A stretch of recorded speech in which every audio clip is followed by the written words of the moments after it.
Good morning. Okay, this is now the third day here in Laguna Beach. We've just got done with the second coat. It's already dried off. But because the weather today is a bit uncooperative, we're going to be very cautious about it before we apply the last coat. We're going to give this one more time. Surface is dry, and you can see exactly what it looks like, what it's going to look like. But we still have one more coat to go. But as you can see, floor is looking gorgeous. We have the steps we've taken care of. Hallway.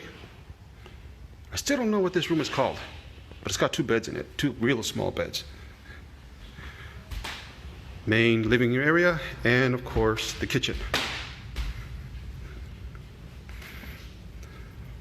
It's a little more difficult than I thought it would take, so it's taking a little longer, but we'll be finishing it off today. Just one more coat to go, and we are done.